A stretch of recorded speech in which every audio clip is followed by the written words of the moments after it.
Hello, all of you. Today we are going to continue the topic of joint stock company, and we will learn our next topic in this, that is types of joint stock company on the basis of ownership. So, on the basis of ownership, these are the three type of joint stock company.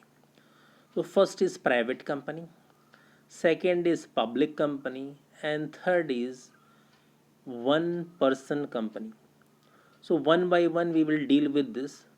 So before going for the meaning of private company, public company, so directly we will come to a difference between the public company and the private company, because in this differences only all the features of both the companies are covered.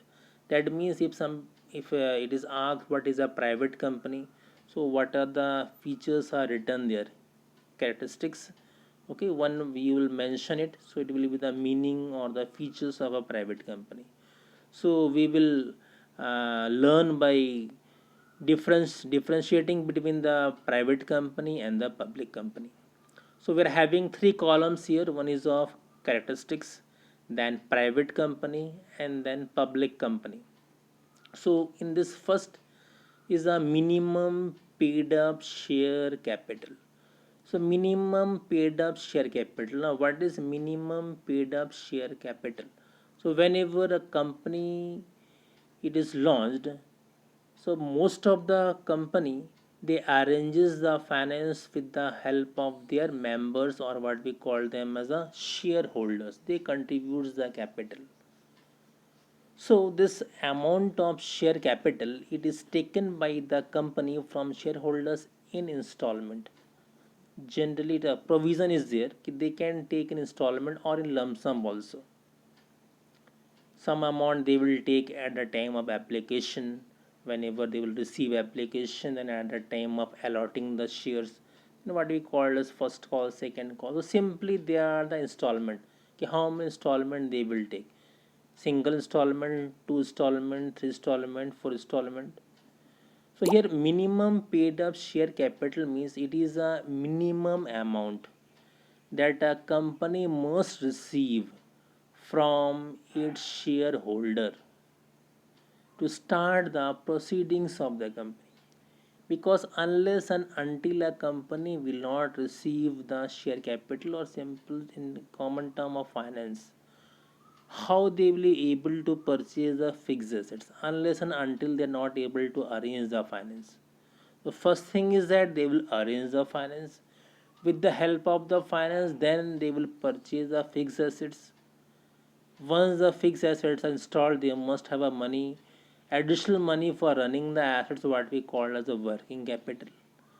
So here minimum paid up share capital refers to it is a minimum amount of share capital that a company must receive from its shareholder to continue the proceedings of the company. Without receiving this amount, a company can't proceed, they can't start their business. If they are not receiving this minimum amount, in that case they will not be able to continue the company, and they have to refund back the amount to the shareholders. So as far as the minimum paid up share capital is concerned, with the private company it is only 1 lakh, whereas public company it is 5 lakh. So what is the minimum paid up share capital? Private company 1 lakh, public company 5 lakh. Then number of members or shareholders. So private company it is minimum 2 and maximum 200, including past and present, excluding past and present employees. That means in this number of members, employees may be past or present will not be included. Here members only means the shareholders, only shareholders. Employees are not included here in the members. Okay, so in a private company, number of members in the case of minimum one it is 2 and maximum 200, whereas in the case of a public company, minimum number of members required is 7, and maximum in case of public company there is no limit. Okay, So regarding number of members, private company minimum 2, maximum 200. In case of a public company, minimum 7, and maximum in case of public company there is no limit. Then number of directors, so here also in the terms of minimum, so private company minimum 2 directors should be there, and in case of public company minimum 3. Here maximum nothing is there, no limit is there, but minimum this many directors should be there, that is in the case of private company 2, in case of public company 3. Then invitation for public subscribing to shares, debentures and deposits. So for starting a company, what is required? Finance, what we call as a fund. Now what are the various sources of fund? The sources of funds are shares, debentures simply means taking loan from the public deposits. So that means these are the things which the company can take from the general public in the form of shares, debentures and deposits. So whenever the company they want to arrange the finance, because afterward in continuation of the topic you will be able to know in the topic of formation of company how to invite the public through prospectus, what are the contents. So right now, so whenever company they arranges, they invite the public through prospectus to invest in the company. But in case of private company they can't arrange the fund through public. Only those who are the promoters, those who are the shareholders, they have to contribute the money. But in case of public company, that's why they known as public, they can take money from the general public also, they can issue shares to the public also. But in case of private company, openly they can't take money from the public. Those who are starting the company, those who are the promoters, only they have to contribute the amount. Apart from the promoters, the private company are not allowed to raise funds from the public by through shares or debentures or deposits. So that means the public company they can arrange the money from the public by inviting them, and by private company public offers are not permitted.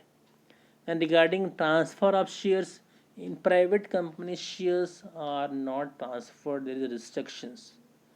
But in case of public company, freely shares are freely transferable. That means person they can sold the share to another person anytime.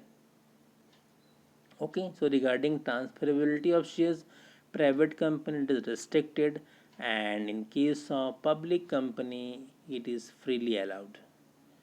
Then regarding name, so in case of private company necessary to use the word private limited, and in case of public company public limited.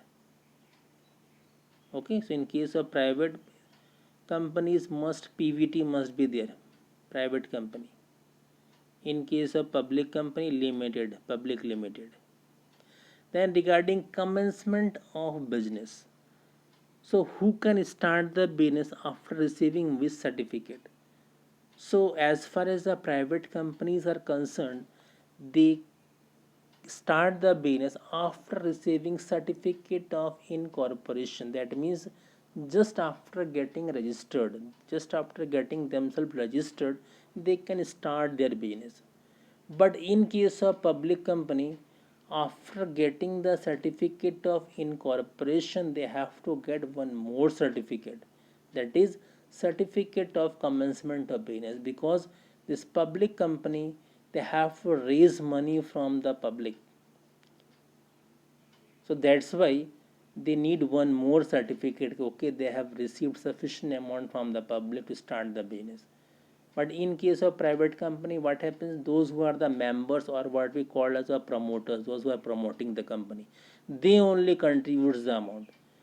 They can't take money from the public in the form of shares or debentures or deposits. So that's why Private company, they can start the business just after receiving the one certificate called certificate of incorporation. But in case of public company, after receiving certificate of incorporation, they have to also receive one more certificate, that is called certificate of commencement of business. Only after receiving this certificate, a a public company can start or commence the business. Then quorum. So yesterday also we have discussed regarding quorum. So what is quorum? It is a minimum number of members that should be present in the general meeting to continue the proceedings of the meeting. That means unless and until these minimum numbers of members are not present, a meeting cannot be conducted. So if the quorum is not complete, the meeting will be postponed, and again new date, new venue of the meeting will be uh, informed to the shareholders. So as far as quorum in the case of private company, the two members must be personally present. They must be personally present in the meeting. And in case of public company, so 5 if the number of members as on date of meeting is not more than 1000. So in case the number of members are less than 1000, quorum is 5. In case the number of members are more than 1000 but less than 5000, the quorum is 15 members. In case it exceeds 5000 members, in that case quorum is 30 members. Then managerial remuneration. So in case of private company, there is no restrictions on managerial remuneration. And in case of public company, total managerial remuneration payable to its directors and managers in respect of any financial year shall not exceed 11% of the net profit of the company.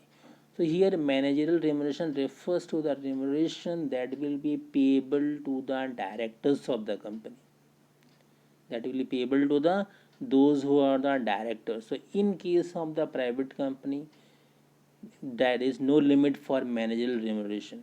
But in case of a public company, this total managerial remuneration that is payable to the directors should not exceed 11% of the net profit of the company, whatever profit company is earning.